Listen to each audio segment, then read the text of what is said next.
Hey there, and welcome to Trotting Through Life, the feel good journey through wellness reimagined. I'm your host, Alicia Trotter, holistic health coach, retreat leader, and lover of all things simple, soulful, and sustainable. Each week, I'm here to share mindset shifts, wellness hacks, and down to earth tips to help you feel better in your body, your mind, and your life without all the overwhelm. Because wellness doesn't have to be complicated.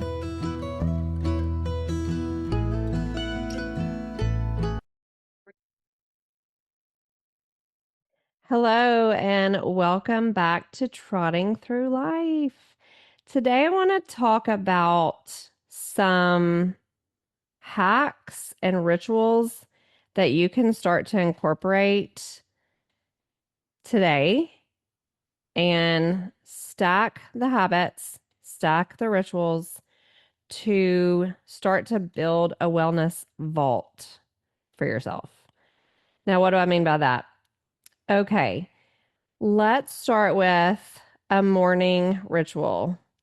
If you are someone who wakes up in the morning and the minute your feet hit the floor, you are busy, busy, busy, rush, rush, rush, then I would tell you consider waking up 15 to 30 minutes earlier.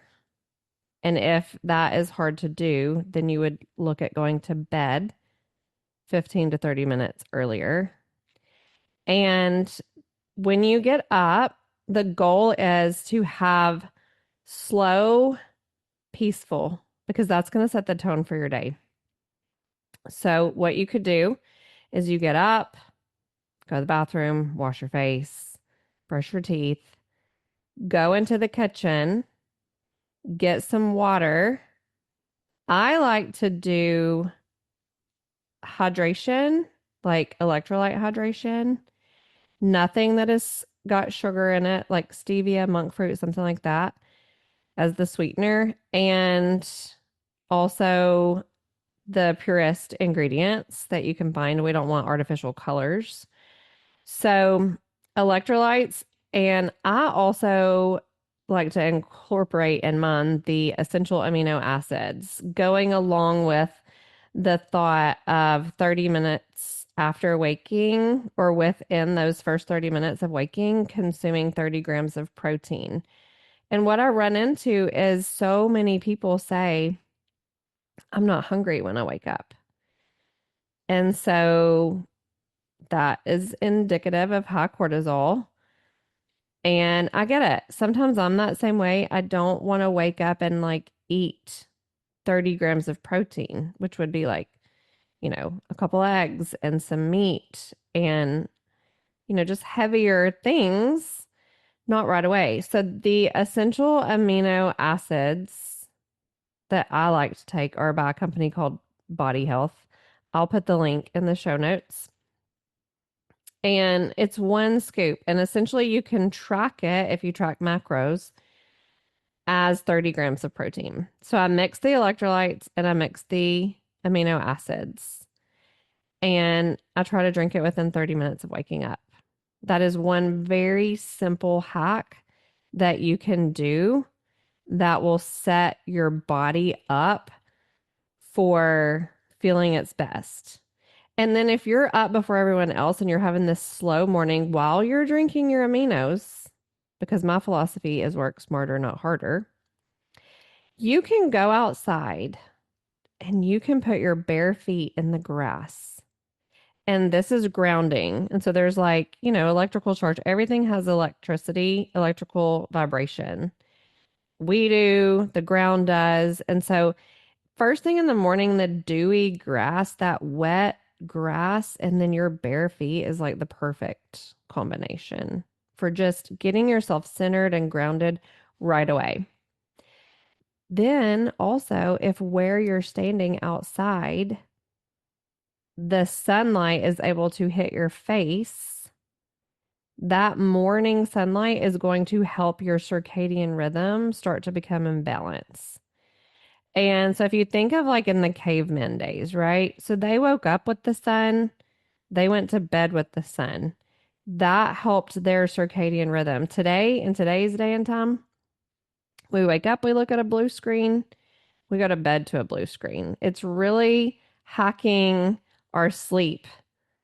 And our sleep is when our cells regenerate and turn over. And it's so important also to lower stress and cortisol levels. So you go outside, feet in the grass, sun hitting your face, 10 minutes, sipping on your electrolyte drink, maybe even with essential aminos in there. You can also incorporate deep breathing. Whatever style of deep breathing you want to do, there's so many videos on YouTube you could look up. But a really simple one you can do is inhale through your nose for a count of 3 to 5. Hold your breath for 3 to 5 seconds, and then exhale it out of your mouth as big as you can until you can't exhale anymore. And repeat that for 10 times. You just hyperoxygenated your body and your cells. You've hydrated your body. You've got a good, energy coming up from the ground through your body. And that sunlight hitting your face is helping go ahead and set your melatonin for bedtime that night. Such an easy thing you can do, 10 minutes. So I said get up 15 to 30 minutes earlier. So if you got up 15 minutes earlier, it's not going to take you 5 minutes to mix your drink. So then you also have to think of how long it's going to take you to use the bathroom and brush your teeth and, splash some water on your face. Cold water on your face would be an even added benefit, like kind of essentially a cold plunge, but not really. So those things would set the tone for a great day. If you could get up 30 minutes earlier, you could move a little bit slower, and then your day is probably going to be a lot more smoother because you set the tone with this slow, steady beginning. Now, another thing you could stack on here would be if you were a person who planned out your meals. Let's just even talk about planning out breakfast. So you find a good breakfast casserole recipe, for example. You make it Sunday night. It can be as simple as you brown some crumbled sausage, you put some hash browns on the bottom of a skillet, put the cooked crumbled sausage on top, scramble some eggs, pour the eggs over the top of the sausage, put some cheese on top, and bake it. Salt and pepper, of course. And then you already have breakfast ready to go. So if you need to go to work, maybe you have all of your breakfast dishes portioned out in their own container that you're going to take to work and heat up when you get to work. Glass container, of course. Heated in the microwave is best. And so you've started off with this slow morning. You've stacked these really good habits. You've gotten dressed. You've gotten the kids up. Everybody's getting dressed. You pack the breakfast to take with you. And I would encourage you not to have your coffee until you sit down to have your breakfast. Why is that? Another thing that we do that is a habit that needs to be tweaked. Getting up first thing in the morning, going straight to the coffee pot. Caffeine, no hydration.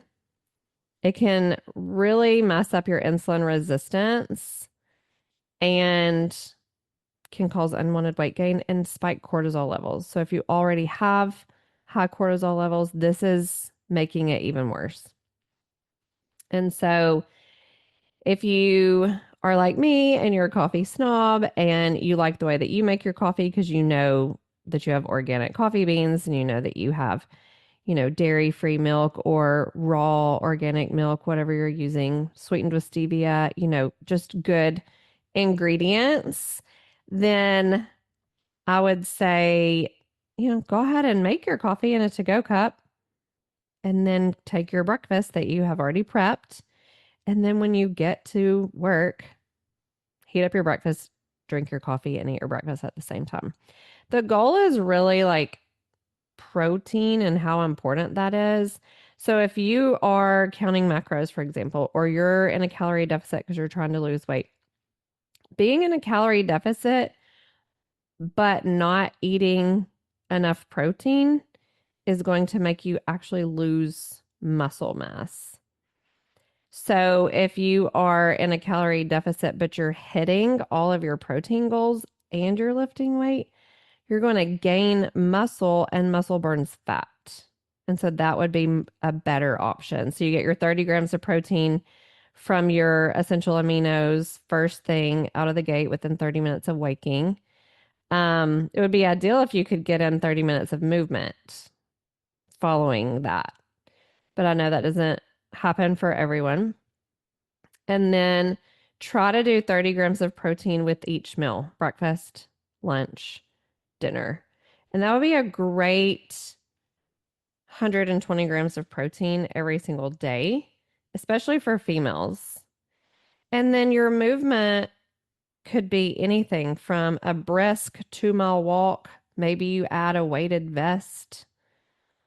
It could be going to a class at the gym for 45 minutes to an hour. It doesn't matter. I would encourage weightlifting to be a part of the movement routine at least 2 to 3 days a week. And lifting weights, you can use your own body weight if you're getting started or you don't have a gym, but I would encourage you to add resistance to that with like bands. You can get bands at Marshall's, TJ Maxx, Walmart, Amazon. You can even buy weights like if you're not going to a gym and you're going to work out at home and you're limited on space, you can buy dumbbells that you can like adjust the weight so you don't have to have a whole set of weights. There's so many hacks and things that you can do to make it work. YouTube, tons of videos for free that you can follow along.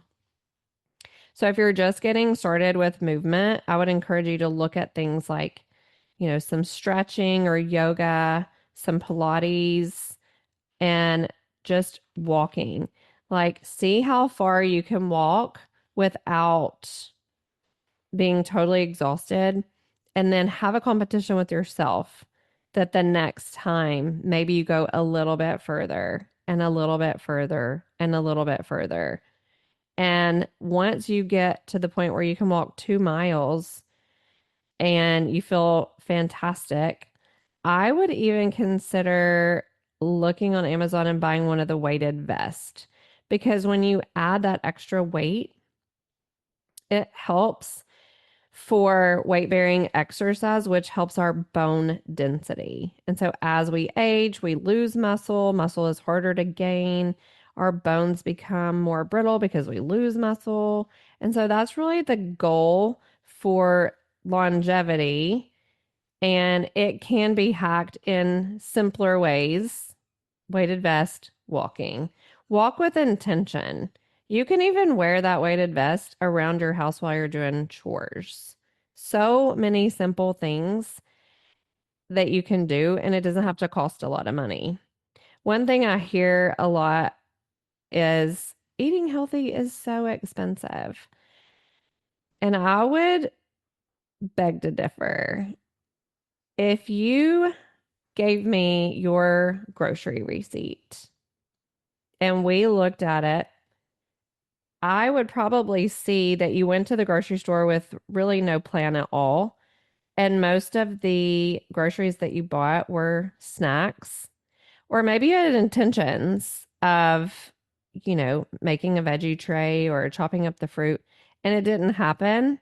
And so then you ended up throwing it out because it went bad.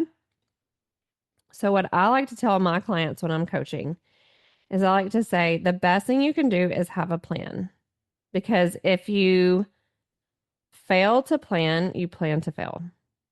So go with a plan. And by that, what I mean is if you cook one thing for breakfast, like the casserole recipe, and you eat that all week long. That was simple. You needed one roll of sausage, 6 to 12 eggs, depending on how big the casserole is you're making, maybe a frozen bag of hash browns, or get potatoes and shred them up yourself, and a bag of cheese. That is what you're going to eat for breakfast all week long instead of going through the drive-through every single morning. That's what's killing the budget, is really the drive-through and the eating out. And so you make one dish for breakfast, eat it all week. Then whatever you make for dinner, make sure you portion out a lunch portion for the next day out of dinner before everyone comes to eat. That way you ensure that you have lunch. And if you just only buy the items you need, your grocery budget can actually be healthy eating and not break the bank. And so that is one of the biggest hacks that I have found, is that when I only buy what we need, things don't go bad. We actually eat what we have, and we're eating healthier because we're not eating out. We're not going through the drive-through. We're not throwing out the fresh fruit and vegetables because we ended up eating out all week instead of touching any of that. And so those are just a few of my tips. And to close on this episode, what I would say is, at the end of the day, after you've done the morning ritual, you've eaten well all day, you've moved your body, the evening ritual is just as important. So we're going to try to go to bed 15 to 30 minutes earlier than normal so we can get up earlier than normal. And so we're going to try and avoid a screen at least 30 minutes before bed. An hour would be better. So the way you can hack that, because I know most of us are, we want to sit down and kick our feet up and watch some TV or look at our phone and scroll. You can get a blue light blocker screen protector for your phone. You can wear blue light blocking glasses. And then I would encourage you to not have any light on in your bedroom when you go to sleep. Plug your phone in across the room from you.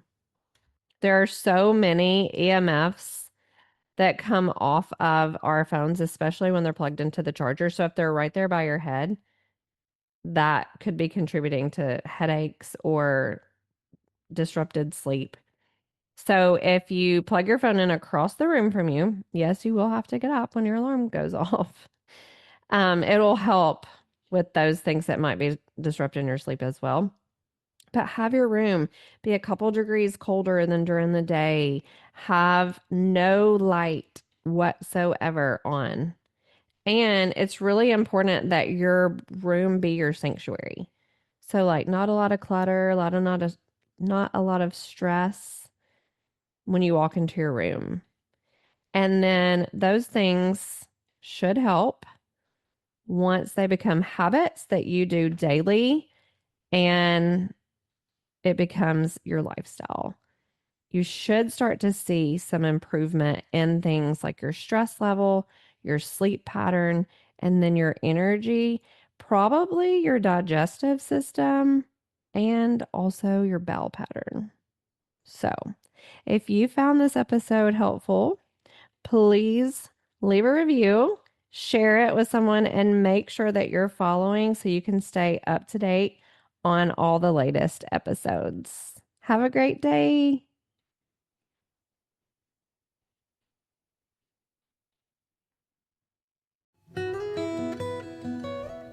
Thanks so much for trotting along with me today. If you loved this episode, be sure to follow the show and leave a quick rating or review. It helps more people find their way to simple, feel-good wellness. I'll see you next Tuesday for another episode of Trotting Through Life. Until then, take a breath, take a step, and keep it uncomplicated.